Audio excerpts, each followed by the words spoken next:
Pronto, reiniciando a nossa gravação. Qual é a sua dúvida, pastor Johnny? Bom, quando Jesus faz menção da destruição do templo, obviamente ele está falando de si, como já o senhor mesmo mencionou, mas na cabeça do discípulo, após a ressurreição deles, o senhor acredita que eles tiveram essa revelação? Ficou claro na mente deles, ou eles ainda estavam crentes que se tratava da destruição do templo de Jerusalém? Então, eu deduzo, pastor Johnny, eu deduzo que no momento em que Jesus morre e que ele ressuscita, para a cabeça dos cristãos, aquela profecia tinha se cumprido. O templo teria sido destruído, entre aspas, o véu foi rasgado, pode ver, separando o santo do santo dos santos. Podem ver que Mateus registra isso com muita beleza, dando aquela ideia que agora não é mais o sumo sacerdote apenas que entra nos santos dos santos, mas o próprio Deus que sai dos santos dos santos e vem habitar no lugar santo, no pátio, no templo e no mundo.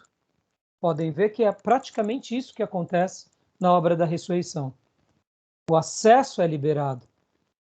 Pode ver que todo filho de Deus, como diz Hebreus, entrai confiantemente diante do Senhor, do trono da graça, no Santo dos Santos. Todos nós entramos naquele lugar. Então eu deduzo que no coração dos apóstolos, eles não tinham essa preocupação se o templo seria ou não destruído. Porque o mais importante tinha acontecido, que era o sumo sacerdote já ter se revelado para o mundo. O acesso já ter sido manifestado ao mundo.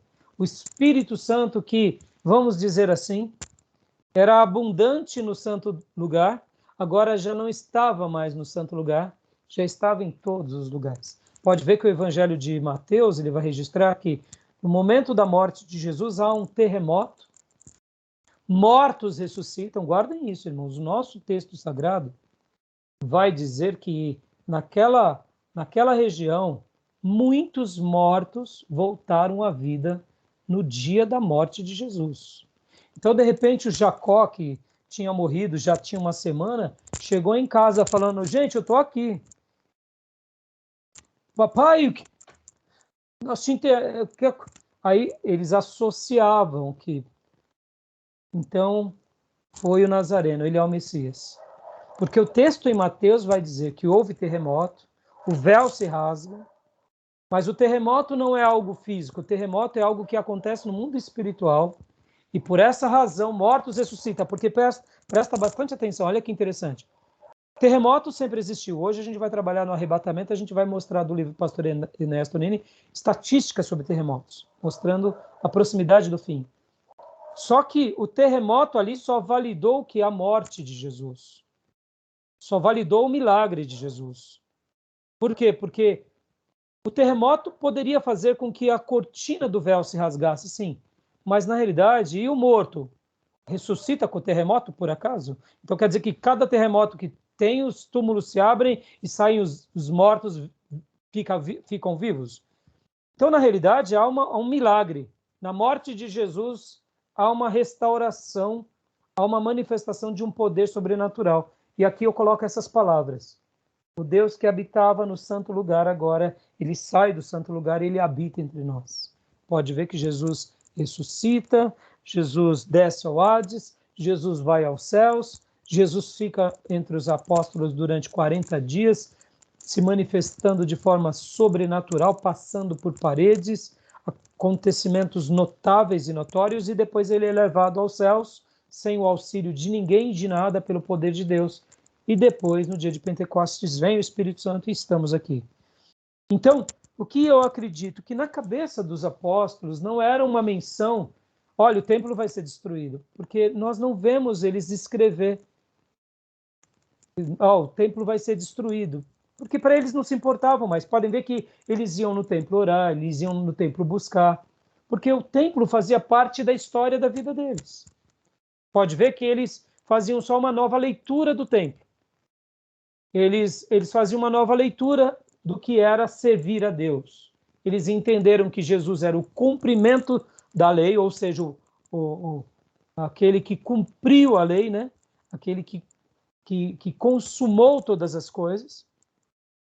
Então pode ver que Paulo aqui, quando ele fala do santuário de Deus, nesse episódio, porque vocês têm que lembrar que Paulo morre nos anos 64 ou 65 depois de Cristo. Paulo não viu a destruição do templo por Nero, pelo imperador Nero, no ano 70. Então, para ele não fazia nenhum problema, ele só sabia o seguinte: um dia esse homem do pecado, que é o filho da perdição, ele vai ser alguém vaidoso, prepotente, vai querer glória para si, e ele vai se assentar no trono de Deus, no santuário de Deus, proclamando que ele é Deus. Olha que interessante. Então, Paulo está dando aqui características diretas do anticristo. Na concepção de Paulo, isso aconteceria em Jerusalém. Só que aí vem a destruição do templo, 2000 anos se passam e até hoje o templo de Jerusalém não está feito. E, irmãos, muito em breve o templo vai ser erguido. Muito em breve. Isso é fato. Isso é fato. Então, assim, essa é a minha leitura, entendeu, pastor Johnny? Essa é a minha leitura. Eu posso até estar equivocado, mas eu vejo que... por que eu afirmo e penso assim? Porque nós não vemos eles citando sobre a destruição do templo. Não era algo comum. Esporadicamente alguém faz menção sobre uma coisa ou outra, mas dando uma ideia um pouco vaga, não é aquela ideia mais rebuscada. Tá bom? Beleza? Tá aí? Beleza, ótimo. Eu não me recordo de nenhuma passagem que fala, o templo será destruído, entendeu? A não ser Jesus. Por isso que os fariseus ficam indignados, porque eles estão enobrecendo o templo, mostrando, olha, você deveria estar aqui, você deveria pertencer a essa escola, e Jesus, como uma denúncia, fala, não vai ficar pedra sobre pedra. Podem ver que depois os próprios fariseus tentam prender Jesus, dizendo que, olha, ele fala contra o templo, ele fala contra as nossas leis, ele não segue as leis, ele quer destruir o templo, dando essa ideia. Mas pode ver, Jesus não era um destruidor do templo. É porque eles, na perspectiva de pessoas maldosas e manipuladoras e vis, Jesus os confrontou. Lembra quando Jesus entra no templo e destrói as mesas e derruba as bancadas e fala que os líderes judaicos estavam fazendo da casa do pai dele, do pai de Jesus, que é o nosso pai, um lugar de ladrões e salteadores? Então eles tinham essa indignação porque Jesus não participava daquela escola, Jesus não se unia a eles, Jesus é aquele tal de João Batista que a gente deu um jeito, vamos pensar aqui como um fariseu. A gente, por Herodes, conseguiu dar um jeito em João Batista, mas nesse tal de Jesus a gente não conseguiu dar um jeito. Então eles tinham essa aversão a Jesus. Porque realmente o mestre incomodava, né? Imagina. Né? Eles faziam de tudo de errado, né? Não tinha como não incomodar, né? Tá bom? Então é assim que eu deduzo. Eu não sei se eu te respondi, pastor. Se eu te ajudei ou se eu te piorei. Tá claro. Né? Tá bom? Mas se eu lembrar de mais alguma coisa, se nós vermos alguma outra coisa, a gente menciona, tá bom? Vamos lá, continuando aqui. Nossa leitura, né? Paramos aonde? Em Timóteo. Tessalonicenses 2, 1 ao 4. Isso. Agora, Timóteo, né? 1 e 2 Timóteo, consideradas juntamente com os textos de Tito como cartas pastorais escritas pelo apóstolo Paulo a seus fiéis colaboradores, contém não apenas ensinamentos sobre as mais diferentes questões eclesiásticas, mas também textos significativos sobre a doutrina escatológica, tais como 1 Timóteo 4:1. Pode ler para nós, pastor Johnny, 1 Timóteo 4:1 e Gil, 2 Timóteo 3, do 1 ao 5. São dois textos também que falam sobre os finais dos tempos, assuntos escatológicos. 1 Timóteo 4, 1. O Espírito diz claramente que nos últimos tempos alguns abandonarão a fé e seguirão espíritos enganadores e doutrinas de demônios. Olha como isso é forte, irmãos. Aqui também há a apostasia, há o abandono. Textos como esse são textos que fortalecem a doutrina dos arminianos. Lembra? Os arminianos falam sobre o livre-arbítrio. E são textos como esse que os arminianos se fortalecem. E aqui nós não temos o que falar. Porque, de fato, se alguém apostata, é porque ela escolhe apostatar. E se ela segue alguém, é porque ela escolhe seguir alguém. E quem eles seguem aqui? São espíritos enganadores e ensinos de demônios. Olha que interessante, irmãos. O mundo pré-apocalíptico, pré-tribulação, ou pré-volta de Jesus, será um mundo cada dia mais religioso e místico. Lembra que nós falamos lá atrás, quando estudávamos sobre geografia, eu falava sobre o Egito? Meu professor nos seminários, o Dr. Paulo, falava que no Egito o sobrenatural era algo muito comum. E ele falava que o sobrenatural lá no Egito era algo muito comum. E ele dizia que um dia o mundo voltaria a ter aquelas características do Egito, no sentido de algo muito sobrenatural, místico da parte do inimigo. E aqui o texto mostra que alguns cristãos vão se inclinar a isso e vão seguir, mesmo sabendo que são ensinos de demônios. Pasmem. Olha como nós precisamos guardar doutrinas como consagração e santidade. Porque se a gente for pensar como coaches da fé, como empreendedores da fé, a gente vai se enveredar para isso daqui. Porque muitas vezes quem segue esses espíritos enganadores e ensinos de demônios o fazem porque dá certo essas coisas. Estão entendendo? Dá ibope, dá dinheiro, dá prestígio, dá fama, mas não deixa de ser enganadores e não deixam de ser demônios. E o que nos priva, e o que nos livra desses demônios e desses ensinos malignos e desses profetas endiabrados? É conhecer as Escrituras, é temer as Escrituras, é ter uma vida de consagração e não negar a fé. Simplesmente isso. Não é verdade?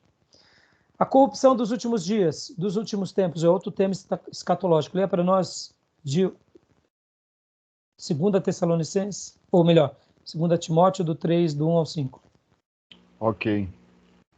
Sabe, porém, isto: nos últimos dias sobrevirão tempos difíceis, pois os homens serão egoístas, avarentos, jactanciosos, arrogantes, blasfemadores, desobedientes aos pais, ingratos, irreverentes, desafeiçoados, implacáveis, caluniadores, sem domínio de si, cruéis, inimigos do bem, traidores, atrevidos, enfatuados, mais amigos dos prazeres do que amigos de Deus, tendo forma de piedade, negando-lhe, entretanto, o poder.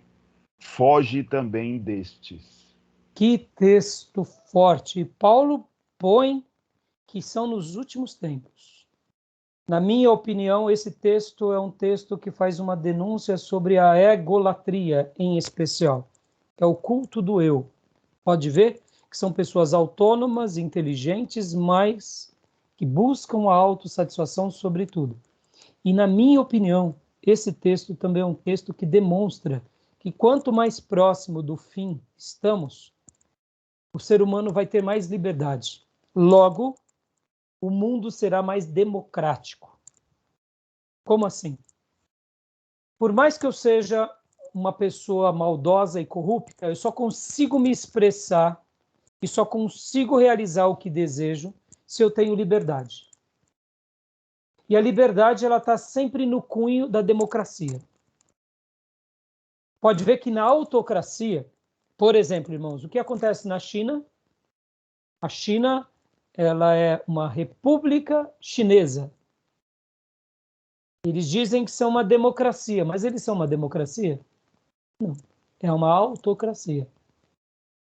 Eles vivem uma democracia no Império Chinês. Não há mais império, mas há um império, não é verdade? A Rússia hoje.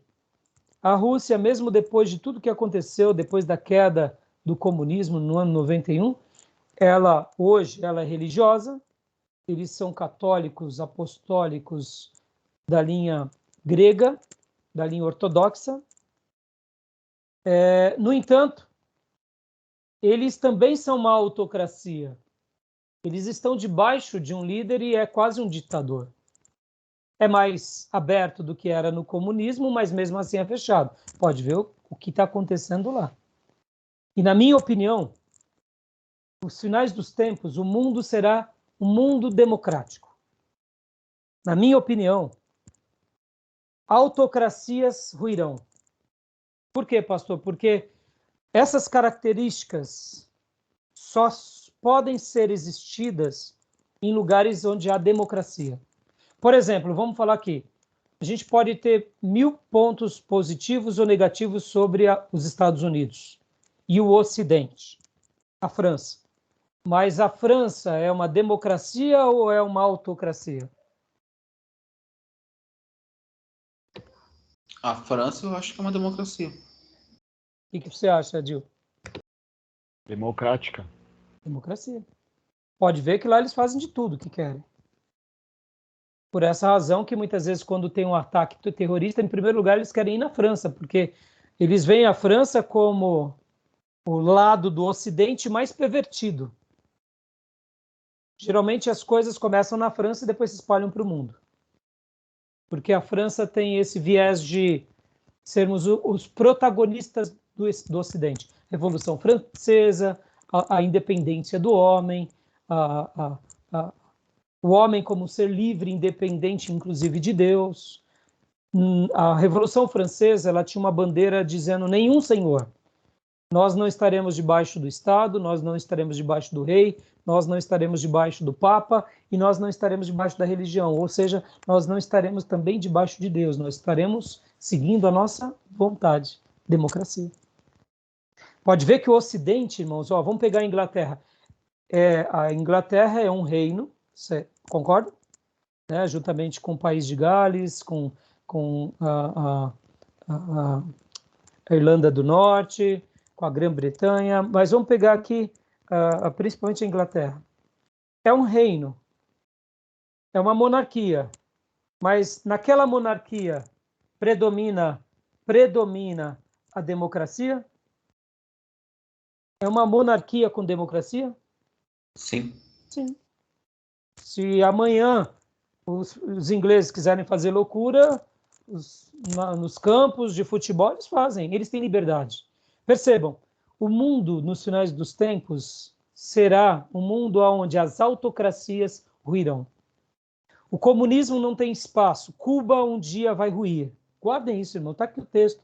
Cuba não é fechado, não é oprimido pelo governo, não é uma república socialista, uma extensão da União Soviética, assim como a China, com suas características peculiares, vão cair. A Venezuela, com a sua autocracia, vai cair. Não tem espaço, porque todo lugar, para se cumprir essa profecia, tem que ter liberdade. E só há liberdade na democracia, mesmo que seja uma monarquia. Uma monarquia que tem viés democráticos. Estão entendendo, irmãos? Vamos pegar aqui um exemplo, agora vocês vão se arrepiar no que eu vou falar. O Afeganistão, a Arábia Saudita, os Emirados Árabes. Vamos pegar Dubai. Dubai é um lugar democrático ou é uma autocracia? O que vocês acham? Então, eu acho que é uma autocracia, até porque quando a gente fala de liberdade ou direito de todos, a mulher lá, embora algumas hoje já tenham uma certa liberdade de estudar, etc., mas somente com a permissão do marido, pelo que eu ouvi falar. Então, mas não é, né? Mas não é. Mas Dubai, vamos dizer que Dubai já é a ponta da espada, da flecha de todo o Oriente Médio. Concorda? Ok, isso aí. Uhum. Pode ver que lá o Ocidente tem um livre acesso, tem certas práticas, as mulheres têm que se comportar de certa forma, mas em Dubai há uma diferenciação. O que eu quero dizer com isso? A Arábia Saudita, o Afeganistão, irmãos. Escrevam o que eu estou dizendo, não porque eu estou dizendo, mas porque está no texto sagrado. Hoje, por exemplo, lá no Afeganistão, a pessoa não pode expressar esse culto ao ego, senão ele morre.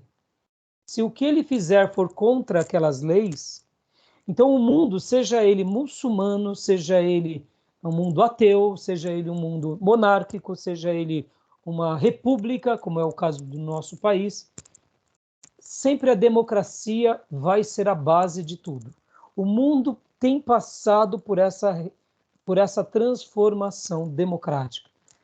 E eu deduzo que a internet, a comunicação, o acesso a informação que não tem mais como você frear, isso é a ponta da transformação que vai...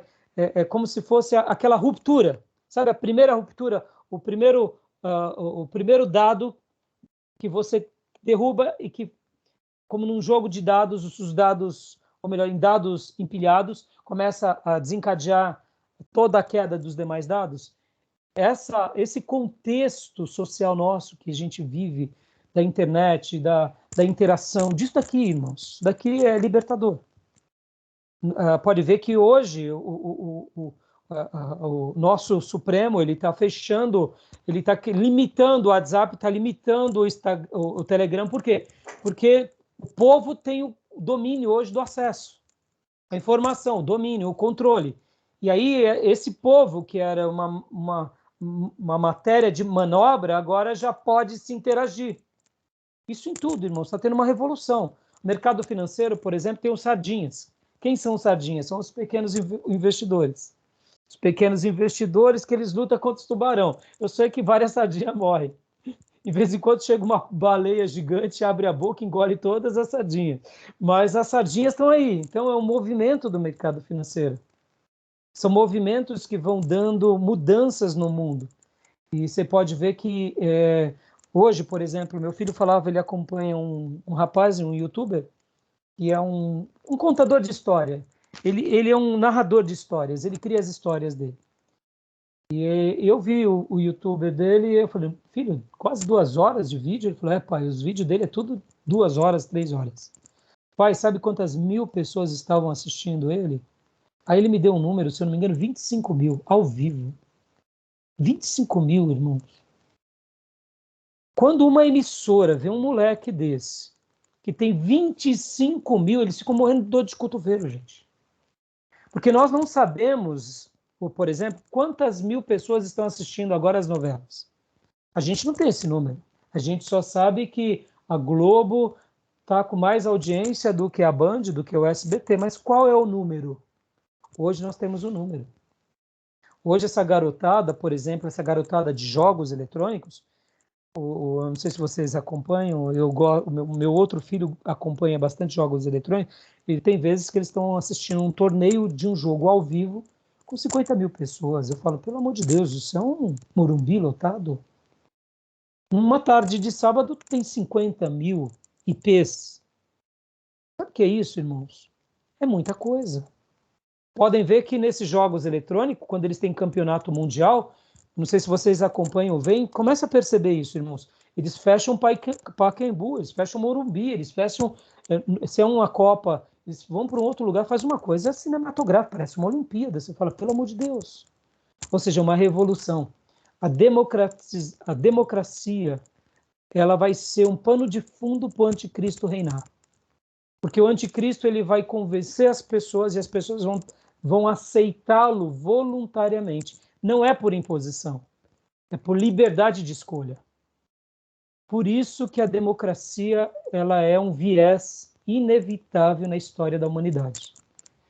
E a autocracia ela tem dias e horas para sucumbir. É claro que sempre vão viver os autocratas, os tiranos, é claro. E até o próprio anticristo, quando ele ver que está sendo desprestigiado, a gente sabe que ele vai perseguir. Mas esses textos aqui são textos apocalípticos e que só são consolidados no ambiente democrático, no ambiente de liberdade. Pode ver, irmãos, qual é o nosso hoje escândalo? As pessoas cometem todos os delitos, todas as transgressões, e elas se vangloriam disso, e nós que vamos contra as práticas pecadoras ou mundanas, a gente que é mal visto. Não é assim que está acontecendo hoje? O que é isso? É um mundo democrático. Mas é uma democracia para o lado do ego, para o lado da inflamação, para o lado do pecado. mas é uma democracia. Interessante isso, hein? Interessante, não? E agora, 2 Timóteo 4:3, pode ler para mim? Um dos irmãos. Quem leu o texto anterior foi o pastor Johnny, né? Foi o Gil, na verdade. O Gil, então eu leio para você. 2 Timóteo 4:3, né? É. Pois virá o tempo em que não suportarão a sã doutrina. Ao contrário, sentindo coceira nos ouvidos, juntarão mestres para si mesmos, segundo seus próprios desejos. E aí? Não precisa nem falar, né, meus irmãos? É. Não precisa nem falar sobre isso. E agora leia para nós, Gil, 4:8. 2 Timóteo 4:8. Ok. Já agora a coroa da justiça me será guardada, a qual o Senhor, reto juiz, me dará naquele dia, e não somente a mim, mas também a todos os quantos amam a sua vinda. Glória a Deus. Tito também, o pastor Ribeiro vai falar sobre que, semelhante às cartas de Timóteo, Tito compôs uma espécie de manual do ministro, escrita pelo próprio apóstolo para orientar seu ministro na ilha de Creta. Como se trata de uma epístola curta, apresenta poucos textos escatológicos, mas que são muito interessantes. Eu vou só ler um versículo aqui, que é Tito 1:2, a esperança da vida eterna. Na esperança da vida eterna, a qual foi prometida pelo Deus que não pode mentir, desde os tempos eternos. E vou ler também o outro texto, Tito 2, do 11 ao 13. Pois se manifestou a graça de Deus, o Salvador de todos os homens, instruindo-nos a fim de que, repudiando a impiedade, também o desejo das coisas mundanas, controladamente e corretamente, bem como piedosamente, vivamos agora nessa era, aguardando a bem-aventurada esperança e a manifestação da glória do grande Deus e do nosso Senhor e do nosso Salvador Jesus Cristo, mostrando, né, essa piedade, aguardemos a volta de Jesus com piedade, com devoção, com essa santa expectativa. O texto de Filemão também é um texto escrito de Paulo para Onésimo, e também o Ribeiro vai falar aqui que ele não trata sobre questões escatológicas. As epístolas gerais, né, que são Hebreus, Tiago, 1ª e 2ª Pedro, e as cartas de João, de Pedro, 1ª e 2ª João e Pedro, e também o livro de Judas, aí ele vai pincelar sobre elas também. Então, para a gente prosseguir, depois, quando chegar o livro de vocês acabem lendo, porque ele vai fazendo esses apontamentos que são muito úteis para todos nós, irmãos, vai mostrando que em cada carta há uma profecia, há um apontamento escatológico. Por exemplo, aqui em Tiago 5:7, tendem, pois, irmãos, paciência, até que a vinda do Senhor ou a parousia do Senhor. Eis que o agricultor aguarda o precioso fruto da terra pacientemente, porque ele, até que receba a chuva, a primeira e a última. Sede pacientes também vós, fortalecendo os vossos corações, porque a parousia do Senhor vai se aproximando. O pastor Ribeiro, fazendo as traduções dele para o grego, porque o que eu achei muito legal é que ele faz a tradução, ele não diz a vinda do Senhor, ele diz a parousia do Senhor. Já para incutir na nossa mente que a vinda é a parousia, e a parousia é o arrebatamento, e o Senhor ele virá. Tá bom? Eu quero agora só ler aqui com os irmãos 2 Pedro 3:18. 2 Pedro 3:16, aliás. Quero que ler só o primeiro versículo aqui. Leia para nós só a primeira parte do versículo, pastor Johnny. 2 Pedro 3:13. Não, 3 é que, deixa eu ver aqui. Lê o versículo 13. 13. Todavia, de acordo com a sua promessa, esperamos novos céus e nova terra, onde habita a justiça. Tá ótimo. Perceba que aqui é um apontamento escatológico também. São novos céus, são nova terra. Pedro não explica como será. Ele diz que será. E o importante para nós é sabermos dessa questão. Agora, quero ler 2 Pedro, capítulo de número 3, versículo de número 7. Pode ler para nós, pastor Johnny. 2 Pedro 3:7. Pela mesma palavra, os céus e a terra que agora existem estão reservados para o fogo, guardado para o dia do juízo e para a destruição dos ímpios. Olha só, claro que haverá uma sentença, haverá uma destruição e haverá uma reorganização. Na tradução do Ribeiro, ele coloca assim: mas os céus e a terra, que agora existem pela mesma palavra, se reservam como tesouro e se guardam para o fogo. Pastor Ribeiro, fazendo a sua tradução livre aqui, olha só que tremendo. O texto, como o texto bíblico, ele dá uma ênfase. O que hoje pisamos, onde hoje existimos, foi criado pela palavra de Deus. Foi criado pelo poder de Deus. E por essa mesma palavra, se reserva como um tesouro e se aguardam para o fogo, até o dia do juízo, o dia da perdição dos homens ímpios. O que Pedro está dizendo aqui, sem explicar, isso que me fascina também, mesmo que pareça ser uma fé piegas, meus irmãos, guardem isso. O que consola o nosso coração são os oráculos de Deus, é a palavra de Deus, ela é o alimento do Filho de Deus. Se uma pessoa já não tem mais prazer nisso, mas para ela se satisfazer com a Bíblia, ela tem que permear a Bíblia de raciocínios humanos. Meus irmãos, se preocupe com isso. Há espaço para raciocínios humanos na Bíblia. Mas a Bíblia é, sobretudo, a revelação de Deus. Jesus veio a essa terra porque um dia Deus disse que haveria o nascimento do Messias. O próprio Cristo profetizou sobre a sua morte, sobre a sua obra de regeneração em nós. Se a semente não morre, não tem como frutificar. E se nós não nascermos de novo e não acreditarmos que Ele é o nosso Redentor e o nosso Remidor, nós não seremos salvos.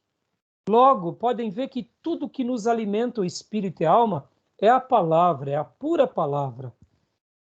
A gente tem que exercitar essa fé inteligente, mas crendo no que Deus diz. Pedro aqui, sendo usado por Deus, simplesmente diz isso, que assim como a terra nasce pelo poder da palavra, ela está sendo entesourada e guardada para o fogo, ou seja, haverá um processo de transformação nesse planeta.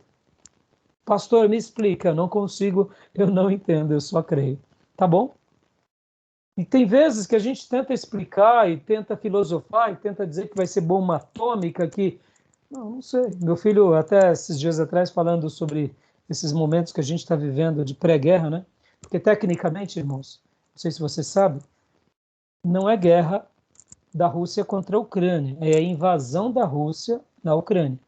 Porque tecnicamente a guerra só se estabelece quando há um contra-ataque. A Ucrânia, ela é tão desfavorecida que ela só está se defendendo na invasão. Ela não está contra-atacando. Mas essa invasão já é mais do que uma guerra, olha os números. É mais do que muitas guerras. Então, para nós, por isso que a gente está vendo guerra. E não está errado de dizer guerra. Mas o que eu quero dizer, muitas vezes a gente está vendo esse pré-anúncio da Terceira Guerra Mundial. É um pré-anúncio. É horrível. Mas meu filho dizia que, ele citou para mim uma frase, ele falou, pai, alguém já disse que Einstein dizia assim, que a Terceira Guerra Mundial, ele não sabe como que os homens farão ou como eles realizarão. Mas a Quarta Guerra Mundial será com paus e pedras. Aí eu falei, como? Ele dizia isso, que a Terceira Guerra Mundial, ele não sabe como se dará. Ou seja, como o mundo chegará ao ponto de se autodestruir pelo poder de bala que ele tem. Então, vai ter um caos tão grande que o que sobrar dos homens não vai sobrar muito nem da tecnologia. A gente vai voltar para a idade da pedra. A gente vai voltar ao quê? A guerrear com paus e pedras, que tudo vai ser destruído. Dando uma ideia caótica, né? E a gente está prestes a isso, e que Deus nos livre, para isso que a gente tem que orar e muito. Domingo tivemos uma reunião com os obreiros e eu fiz até umas mudanças. Eu queria apenas ter falado algumas coisas para os obreiros. Eu tinha marcado antes do início da guerra, até mesmo para ter um momento de consagração, mas aí acabei gastando um tempo e falando um pouco com eles sobre isso. A minha fala principal foi: irmãos, não tem mais tempo a perder. A gente não tem mais tempo a perder. E eu dizia assim: irmãos, vamos orar para que haja o fim dessa guerra, mas Deus pode estar permitindo algo a nível mundial. E a gente tem que estar preparado para tudo. Nós não queremos isso, e a nossa oração tem que ser regada de esperança, pedindo esse milagre, pedindo esse livramento. Mas percebam, irmãos, para mim, Putin perdeu toda a razão no momento em que ele invade a Ucrânia e matam pessoas. Por outro lado, olha que coisa diabólica e terrível. A ONU, ou melhor, a OTAN,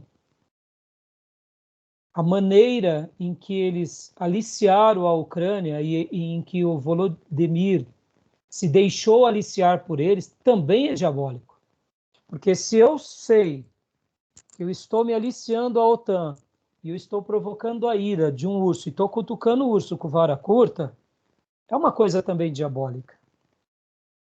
Eu sei que eles querem a democracia deles e querem a independência deles, mas eles poderiam ter essa independência simplesmente dizendo que nunca entrariam na OTAN.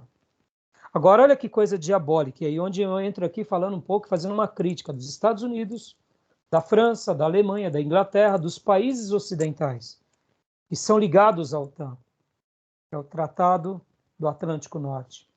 Eles viram que um país que eles não têm interesse nenhuma de entrar lá, estava querendo ficar com eles e que aquele líder, juntamente com aqueles liderados, estavam cutucando o urso com a vara curta.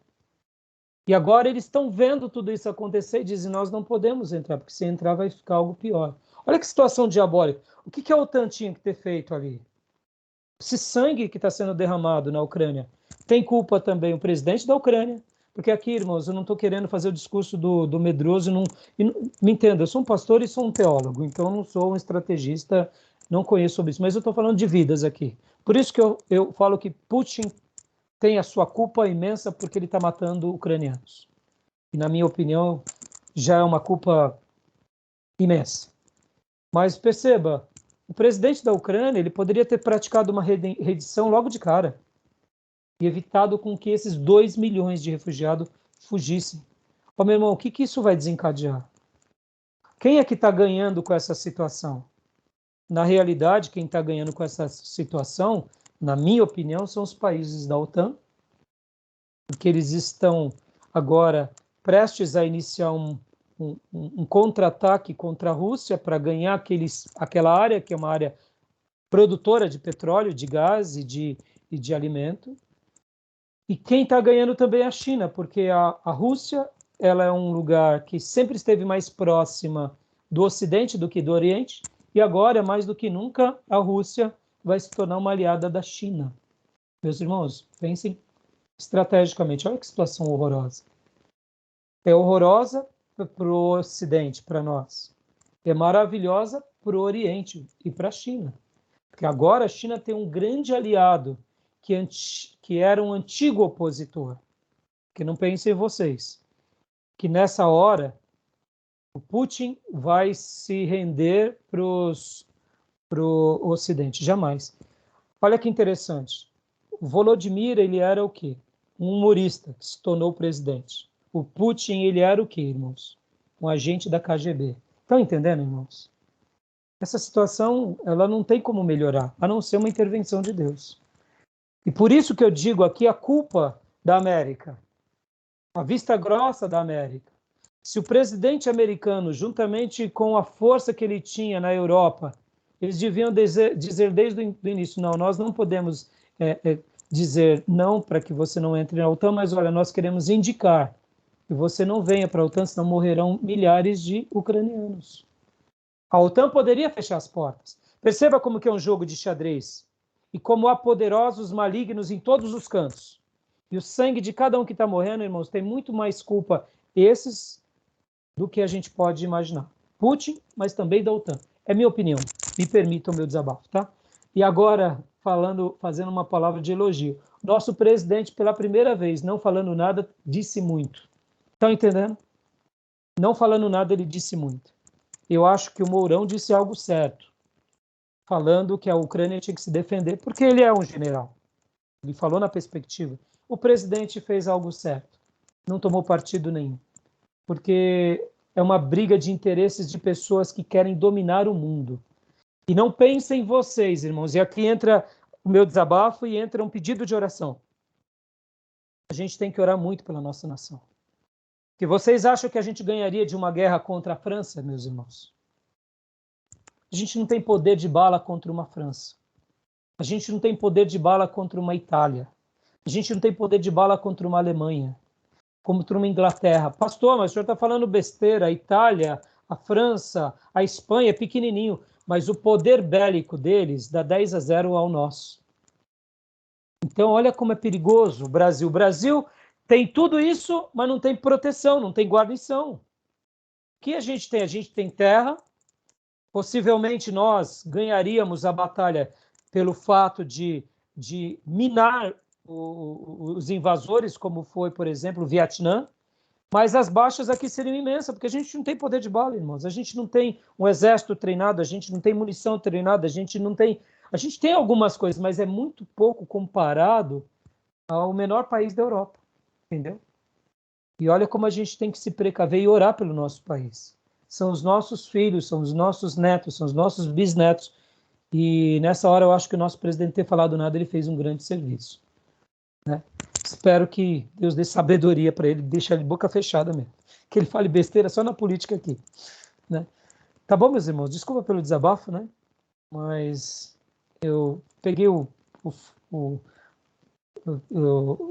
que a terra aguarda para ser transformada pelo fogo até o dia do juízo e da perdição dos homens ímpios. Peguei aqui o gatilho das bombas atômicas, mas eu particularmente eu creio que aqui essa purificação não tem a ver com os homens, tem a ver com Deus, tem a ver com o juízo de Deus. Tá entendendo, irmãos? Como Deus fará isso? Não sabemos. Tá bom, meus irmãos? Aí vai ter alguns textos de 1ª, 2ª e 3ª João. 1 João 2,18 fala da vinda do anticristo. Alguém leia para mim? Primeiro que achar, por gentileza.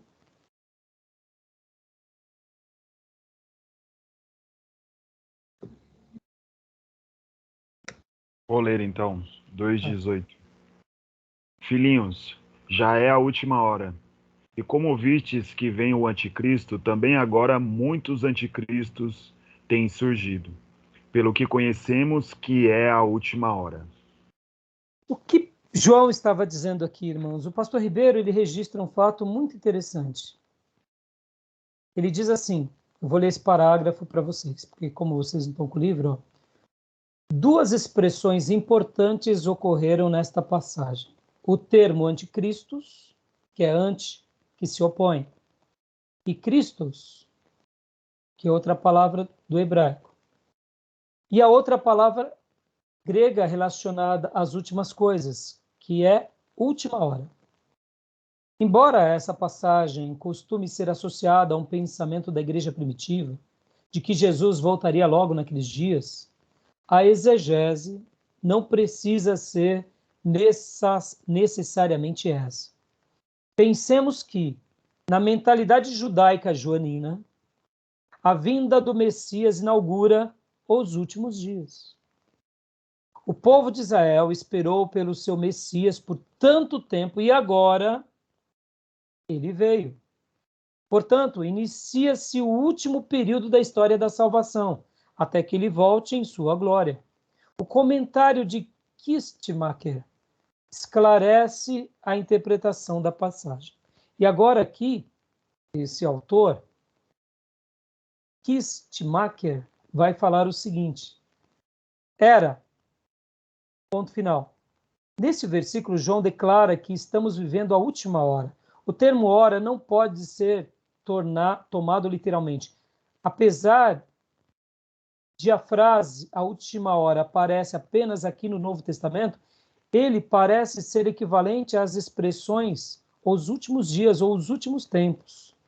E aí ele diz para a gente ver outras passagens, como Atos 2,17, Hebreus 1,2, Tiago 5,3, 1 Pedro 1,20. O que João quer dizer quando usa o termo a última hora? O que ele quer dizer com isso? Com esse termo, a última hora? Se entendermos essa passagem figuradamente, as interpretamos como um longo período de tempo, ou seja, uma era. Temos que especificar que se o termo se refere ao período que começou como a ascensão de Jesus e termina com a sua volta, aos seus últimos dias, antes da volta de Jesus, se adotarmos o segundo ponto de vista e dizermos que a última hora representa os últimos dias antes do fim dos tempos, precisamos explicar esse atraso de quase 2 milênios que ocorreu desde que João escreveu sua epístola. Consegue compreender? Aqui o nosso irmão Kistemaker, ele está falando o seguinte, que esse última hora seria esse último período até a volta de Jesus. Porque se a última hora é só os últimos minutos antes da vinda, como que a gente explica esses 2000 anos? Está entendendo, meu irmão? Ficou claro ou não? Ficou sim. Ficou? Então, essa concepção de já e o do ainda não foi importante no desenvolvimento posterior da doutrina escatológica. O já significa que o reino de Deus está inaugurado com o evento da morte e ressurreição do Messias, mas o ainda não significa que a manifestação plena do reino ainda não chegou. Somos frutos do reino, mas ainda não desfrutamos do reino pleno. O já e o ainda não é uma correlação que a gente vai ver muito no Novo Testamento. Pode ver? Já fomos glorificados, mas ainda não estamos no estágio de glória eterna. A glória de Deus se manifestou sobre nós, dando-nos a salvação, o perdão, a regeneração, mas ainda não, porque o nosso corpo ainda é mortal. Essa correlação tem tudo a ver com a nossa vida. E o pastor Ribeiro está falando um pouco sobre isso. Nos estudos escatológicos, podemos dizer que há uma concordância entre o já, o debate resume-se ao ainda não, e aos eventos que ocorrem até que a manifestação plena do reino de Deus ocorra. Essa palavra que o pastor Ribeiro pega emprestado, inclusive, de outros pastores, o já e o ainda não, é uma palavra e é um conceito que eu quero que vocês tomem nota do que, irmãos? Essa ideia do já e o ainda não, ela é muito importante. Por quê? Porque por meio dela, a gente consegue fazer uma leitura de muitos ensinos escatológicos. Como assim, pastor Rai? O arrebatamento. Jesus virá. A gente sabe que vai acontecer. O reino de Deus já está sendo estabelecido. É o já. Mas ele ainda não é pleno. O governo eterno de Deus, ele reina sobre tudo e sobre todos. É o já. Mas o ainda não todos adoram a Deus, ou se submetem a ele, ou se dobram diante dele de joelhos confessando que ele é o Senhor. Ainda não chegou, mas vai chegar. Então essa relação ela é reconfortante e ela faz com que a gente, por exemplo, tenha uma ideia melhor da vida cristã. Tá bom, meus irmãos? Aqui também, beleza? Até aí, querem comentar alguma coisa dos textos que a gente foi lendo? Eu fui tentando correr. Vocês estão com alguma dúvida? Eu estou marcando tudo aqui até para dar uma relida depois, porque de fato é muita informação, né? Então a gente tem que rever isso aqui para fixar. Tá bom. Está tranquilo. E eu também entrei até comentando um pouco e falando um pouco dessa questão da guerra e assim, eu só expressei um pouco da minha opinião, tá, irmãos? E assim, eu não quero... Antes de tudo. Hã? Eu acho muito precioso. Acho que é interessante a gente ter essa interação até para tornar mais lúcido na nossa mente, nessa visão mais, de fato, tratando das coisas do fim. Eu posso ser mal compreendido no primeiro momento, porque nós somos ocidentais. Eu não quero fazer uma defesa ao Putin, pelo contrário. Mas ficou claro para nós que o Putin errou numa coisa. Sabe o que ele errou? Ele deveria ter feito um trabalho mais democrático com relação ao Ocidente, comunicando as estratégias do Ocidente com relação ao perigo da Rússia. Pode ver que ele usou mais da autocracia. Ele se fechou com o reduto dele ali. Talvez ele não fez isso porque ele poderia perder força política lá no seu país. Mas pode ver que aquelas negociatas de mesa a mesa, pode ver que a desculpa ali era por causa da pandemia, né? Lembra? Ele sentava numa ponta, o outro sentava na outra ponta. Bolsonaro foi lá e ficou do lado dele. O que ele quis dizer? Não tenho nada contra você, Bolsonaro. Vocês têm cadeira na ONU, mas nós não temos nada. Por isso que eu acho que o Bolsonaro veio dessa forma. Bolsonaro, eu tenho muitas críticas a ele também, mas eu acho que ali ele acertou. No primeiro momento eu achei que ele errou, mas depois pensando bem, eu acho que ele acertou. Porque o que importa nessa hora é o bem do nosso país. O que importa numa hora como essa, o que é melhor para o nosso país, o nosso povo. É nisso que eu acho que o presidente da Ucrânia, ele, querendo a sua liberdade, eu não estou achando que ele errou de querer a sua liberdade, mas ele está no meio de uma situação em que é perigosa. Talvez a Ucrânia nunca mais se estabeleça como um país como era. Você está entendendo? Então, quanto vale isso? E por isso que muitas vezes saber ceder para o mais forte é também a preservação da vida. Não estou dizendo aqui que a gente vai ceder para o anticristo, não é isso. Você entende? É uma questão política, uma questão de homens com interesses de petróleo, de energia, É complicado essas coisas. Então, assim, ao mesmo tempo, aquela falácia do presidente francês, primeiro-ministro da Alemanha, Boris Johnson, presidente americano, a gente não pode fazer nada, a gente vai ver, a gente vai avaliar, a gente vai avaliar se vocês podem ser recebidos na OTAN, só provocou a ira do outro lado.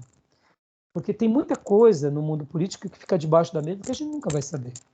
Na história da humanidade, são coisas dos poderosos, né, pastor? E, ao mesmo tempo, assim, para mim, eu acho que qualquer um perde a razão quando tira a vida de qualquer um, entendeu? Então, tirou a vida, já perdeu toda a razão. Mas, assim, ao mesmo tempo, como funciona a cabeça desses homens, né? É difícil. A gente não sabe, né? E a gente está vivendo esses dias perigosos, né? Perigosos, porque a gente pode ser arrastado por tudo isso, né? Que Deus nos livre e nos guarde, né? Nosso país não tem estrutura para isso. Temos uma riqueza maravilhosa e na realidade, nós somos, eu diria, o país mais desejado pelo mundo. Pode ver que o discurso do presidente da França é que a Amazônia é do mundo, não é do brasileiro. Assim como também muitos governantes do Ocidente dizem, não, a Amazônia não é do Brasil. Porque eles sabem que na hora que eles quiserem, eles se apropriam. E se for um conluio de interesses, por exemplo, da OTAN, quem vai segurar? Entendeu? Olha como é complicado. Olha como a gente precisa orar pelos nossos governantes, pelas nossas defesas. Talvez, né, eu seja mal compreendido no futuro que alguém nos assista e me veja, dizendo isso, pastor, mas você é um pastor, você tem que pregar o evangelho, sim. Mas quando eu estou pensando no nosso futuro daqui a 200 anos, na nossa defesa, nas nossas defesas, no nosso país, na manutenção da nossa pátria, nas nossas descendências, eu estou pensando no que é melhor para nós. Eu não estou falando que a gente tem que conquistar o que é do outro, mas ninguém tem que tomar o que é nosso. Então é complicado, né? Então a gente tem que ter um senso crítico bem elevado. Estou falando aqui, falei um pouquinho lá nos Obreiros domingo, eu não fico falando isso na igreja, né? É porque as ovelhinhas não têm maturidade para debater sobre esses temas, né, pastor? Tá bom? Beleza, Dil? Beleza, pastor?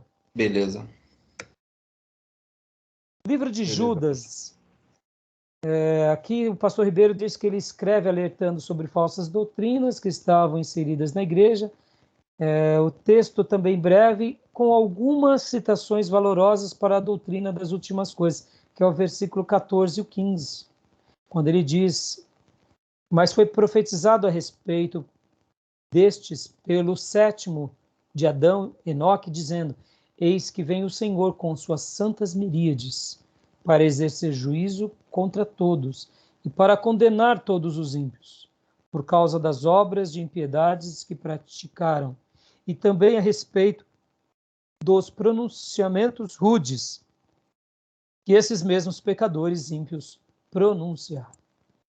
Tá bom? É uma profecia que Judas registra, um debate muito interessante que Judas cita um apócrifo, mas eu não vou entrar no mérito agora. E também ele cita Judas 17 e 18, versículo 17 e 18, falando sobre as últimas coisas. Mas vós, amados, permanecei nas palavras que anteriormente predisseram os apóstolos do nosso Senhor Jesus Cristo. Perceba, olha só, permaneçam nas palavras. Não é permaneça na inteligência de Paulo, nas coisas complicadas que os homens ensinam, é permaneçam nas palavras que os apóstolos do nosso Senhor nos predisseram. Porque vos disseram, nos últimos tempos virão escarnecedores, conforme seus próprios desejos, andando segundo a sua própria impiedade deles. Irmãos, até o ato da blasfêmia a Deus e das injúrias de homens sendo ditas a Deus, só é possível ser ditas num ambiente religioso e democrático. E aí o pastor Ribeiro vai falar também sobre Apocalipse. E aqui, olha só que interessante. Muitos textos neotestamentários ensinam sobre a doutrina das últimas coisas. Porém, não há sombra de dúvidas de que o texto mais significativo e debatido e em toda a história da doutrina escatológica é o livro do Apocalipse de João, escrito em linguagem simbólica, com uma quantidade ímpar de alusões e figuras, textos, interpretações e fontes por nós desconhecidos. O livro é, na opinião unânime dos teólogos, o mais difícil da Bíblia. Segundo Gentry Jr., como é facciosamente lamentado, onde quer que se encontre 5 comentaristas do Apocalipse, descobrirá 6 diferentes pontos de vista. Entenderam? Então, o nosso irmão Gentry Jr. fala, se há 5 comentaristas do Apocalipse, vai ter 6 interpretações diferentes. Sobre a dificuldade do livro, McKean, citado por Alter Kermode, comenta, o Apocalipse de João foi, provavelmente, ao menos em parte, misterioso até mesmo para o seu próprio público primitivo. Ou seja, houve dúvida até mesmo na igreja primitiva. Se há para a igreja primitiva, quem dera para nós. Na era pós-apostólica, os debates aconteceram em torno da esperança do cumprimento pleno da manifestação do reino. Quando ocorrerá? Quais eventos indicam sua proximidade? Haverá eventos intermediários ou não? É o que veremos nos próximos tópicos. E aqui o pastor Ribeiro, da página 71 até a página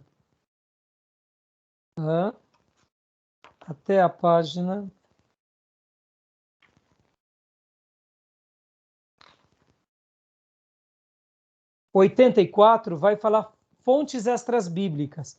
Ele vai fazer um estudo aqui sobre os pensamentos, as fontes extras bíblicas principais de contato entre o cristianismo e o judaísmo.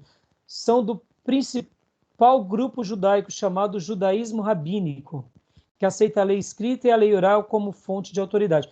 Aqui, o pastor Ribeiro vai dar um breve estudo do pensamento judaico de fontes extras bíblicas sobre essas questões apocalípticas, unindo judaísmo rabínico com o cristianismo.